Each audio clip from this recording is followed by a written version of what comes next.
بسم اللہ الرحمن الرحیم۔ السلام علیکم ورحمۃ اللہ وبرکاتہ۔ اللہم صلی علی محمد وعلی آل محمد۔ فضائل اعمال، حکایت صحابہ رضی اللہ تعالی عنہم۔ حضرت سعید بن جبیر رحمۃ اللہ علیہ اور حجاج کی گفتگو۔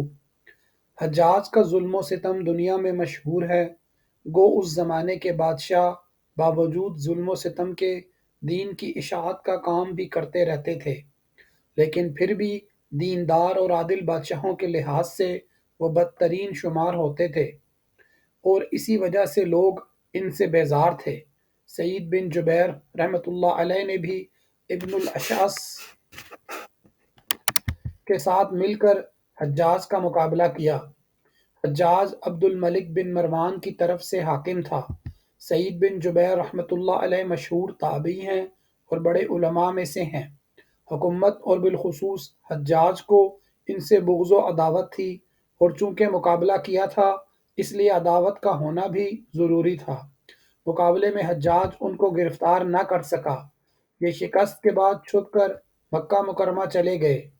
حکومت نے اپنے ایک خاص آدمی کو مکہ کا حاکم بنایا اور پہلے حاکم کو اپنے پاس بلا لیا۔ اس نئے حاکم نے جا کر خطبہ پڑھا، جس کے اخیر میں عبد الملک بن مروان بادشاہ کا یہ حکم بھی سنایا کہ جو شخص سعید بن جبیر کو ٹھکانہ دے اس کی خیر نہیں۔ اس کے بعد اس حاکم نے خود اپنی طرف سے بھی قسم کھائی کہ جس گھر میں بھی وہ ملے گا اس کو قتل کیا جائے گا، اور اس کے گھر کو نیز اس کے پڑوسیوں کے گھر کو ڈھاؤں گا۔ غرض بڑی دقت سے مکہ کے حاکم نے ان کو گرفتار کر کے حجاج کے پاس بھیج دیا۔ اس کو غصہ نکالنے اور ان کو قتل کرنے کا موقع مل گیا۔ سامنے بلایا اور پوچھا، اور دونوں کے درمیان یہ گفتگو ہوئی۔ حجاج: تیرا نام کیا ہے؟ سعید: میرا نام سعید ہے۔ کس کا بیٹا ہے؟ جبیر کا بیٹا ہوں۔ سعید کا ترجمہ نیک بخت ہے، اور جبیر کے معنی اصلاح کی ہوئی چیز۔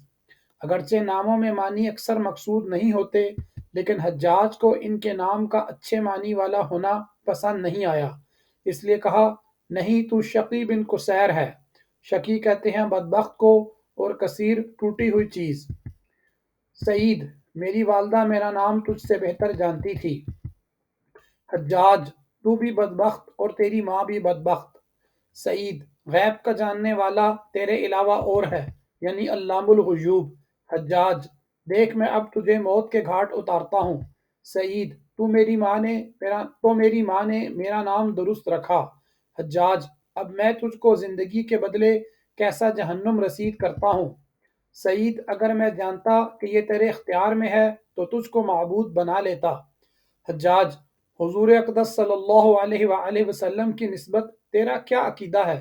سعید: وہ رحمت کے نبی تھے اور اللہ کے رسول تھے جو بہترین نصیحت کے ساتھ تمام دنیا کی طرف بھیجے گئے۔ حجاج: خلفاء کی نسبت تیرا کیا خیال ہے؟ سعید: میں ان کا محافظ نہیں ہوں، ہر شخص اپنے کیے کا ذمہ دار ہے۔ حجاج: میں ان کو برا کہتا ہوں یا اچھا؟ سعید: جس چیز کا مجھے علم نہیں میں اس میں کیا کہہ سکتا ہوں، مجھے اپنا ہی حال معلوم ہے۔ حجاج: ان میں سب سے زیادہ پسندیدہ تیرے نزدیک کون ہے؟ سعید: جو سب سے زیادہ میرے مالک کو راضی کرنے والا تھا۔ بعض کتب میں بجائے اس کے یہ جواب ہے کہ ان کے حالات بعض کو بعض پر ترجیح دیتے ہیں۔ حجاج: سب سے زیادہ راضی رکھنے والا کون تھا؟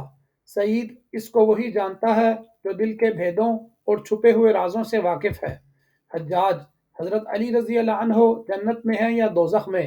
سعید: اگر میں جنت اور جہنم میں جاؤں اور وہاں والوں کو دیکھ لوں تو بتا سکتا ہوں۔ حجاج: میں قیامت میں کیسا آدمی ہوں گا؟ سعید: میں اس سے کم ہوں کہ غیب پر مطلع کیا جاؤں۔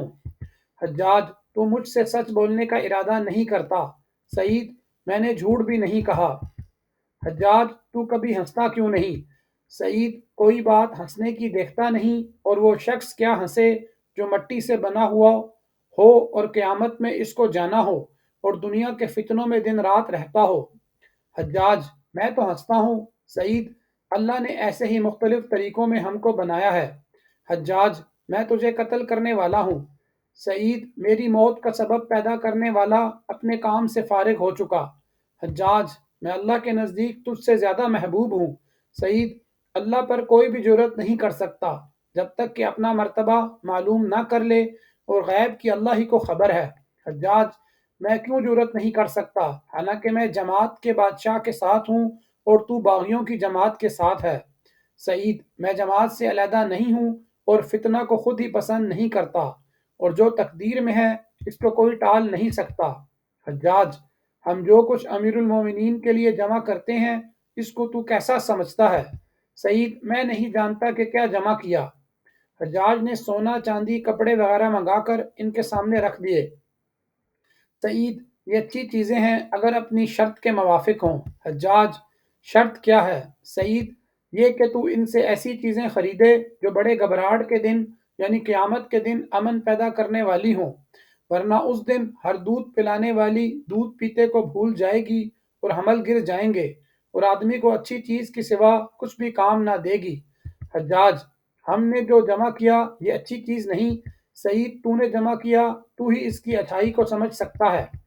حجاج: کیا تو اس میں سے کوئی چیز اپنے لیے پسند کرتا ہے؟ سعید: میں صرف اس چیز کو پسند کرتا ہوں جس کو اللہ پسند کرے۔ حجاج: تیرے لیے ہلاکت ہو۔ سعید: ہلاکت اس شخص کے لیے ہے جو جنت سے ہٹا کر جہنم میں داخل کر دیا جائے۔ حجاج: بتا کہ میں تجھے کس طریقے سے قتل کروں؟ سعید: جس طرح سے قتل ہونا اپنے لیے پسند ہو۔ حجاج: کیا تجھے معاف کر دوں؟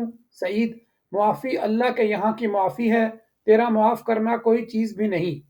حجاج نے جلاد کو حکم دیا کہ اس کو قتل کر دو۔ سعید باہر لائے گئے اور ہنسے۔ حجاج کو اس کی اطلاع دی گئی، پھر بلایا اور پوچھا: تو کیوں ہنسا؟ سعید: تیری اللہ پر جرأت اور اللہ تعالیٰ کے تجھ پر حلم سے۔ حجاج: میں اس کو قتل کرتا ہوں جس نے مسلمانوں کی جماعت میں تفریق کی۔ پھر جلاد سے خطاب کر کے کہا: میرے سامنے اس کی گردن اڑاؤ۔ سعید: میں 2 رکعت نماز پڑھ لوں۔ نماز پڑھی، پھر قبلہ رخ ہو کر انی وجہت وجہی للذی فطر السماوات والارض حنیفا وما انا من المشرکین، الانعام 79۔ یہ آیت پڑھی، یعنی میں نے اپنا منہ اس پاک ذات کی طرف کیا جس نے آسمان زمین بنائے، اور میں سب طرف سے ہٹ کر ادھر متوجہ ہوا اور نہیں ہوں مشرکین میں سے۔ حجاج: اس کا منہ قبلہ سے پھیر دو اور نصارہ کے قبلے کی طرف کر دو کہ انہوں نے بھی اپنے دین میں تفریق کی اور اختلاف پیدا کیا، چنانچہ فوراً پھیر دیا گیا۔ سعید: فَأَيْنَمَا تُوَلُّوا فَثَمَّ وَجْهُ اللَّهِ، جدھر تم منہ پھیرو ادھر بھی خدا ہے جو بھیدوں کا جاننے والا ہے۔ حجاج: اوندھا ڈال دو، یعنی زمین کی طرف منہ کر دو، ہم تو ظاہر پر عمل کرنے کے ذمہ دار ہیں۔ سعید: منها خلقناکم وفیہا نعیدکم ومنہا نخرجکم تارۃ اخری، ہم نے زمین ہی سے تم کو پیدا کیا اور اسی میں تم کو لٹائیں گے اور اسی سے پھر دوبارہ اٹھائیں گے۔ حجاج: اس کو قتل کر دو۔ سعید: میں تجھے اس بات کا گواہ بناتا ہوں، اشہد اللہ الہ الا اللہ وحدہ لا شریک لہ واشہد ان محمدا عبدہ ورسولہ۔ تو اس کو محفوظ رکھنا، جب میں تجھ سے قیامت کے دن ملوں گا تو لے لوں گا۔ اس کے بعد وہ شہید کر دیے گئے۔ انا للہ و انا الیہ راجعون۔ ان کے انتقال کے بعد بدن سے خون بہت زیادہ نکلا، جس سے حجاج کو بھی حیرت ہوئی۔ اپنے طبیب سے اس کی وجہ پوچھی، اس نے کہا ان کا دل نہایت مطمئن تھا اور قتل کا ذرا بھی خوف ان کے دل میں نہیں تھا، اس لیے خون اپنی اصلی مقدار پر قائم رہا، بخلاف اور لوگوں کے کہ خوف سے ان کا خون پہلے ہی خشک ہو جاتا ہے۔ اس قصہ کے سوال جواب میں کتب میں کمی زیادتی بھی ہے، اور بھی بعض سوال جواب نقل کیے گئے ہیں، ہمیں تو نمونہ ہی دکھانا تھا، اس لیے اس پر اکتفا کیا گیا۔ تابعین کے اس قسم کے قصے بہت زیادہ ہیں۔ حضرت امام اعظم رحمۃ اللہ علیہ، امام مالک رحمۃ اللہ علیہ، امام احمد بن حنبل رحمۃ اللہ علیہ وغیرہ حضرات اس حق گوئی کی وجہ سے ہمیشہ مشقتیں برداشت فرماتے رہے، لیکن حق کو ہاتھ سے نہیں چھوڑا۔ آج کے لیے اتنا ہی، آئندہ کے لیے انشاءاللہ جاری ہے۔ جزاک اللہ خیرہ۔ السلام علیکم ورحمۃ اللہ وبرکاتہ۔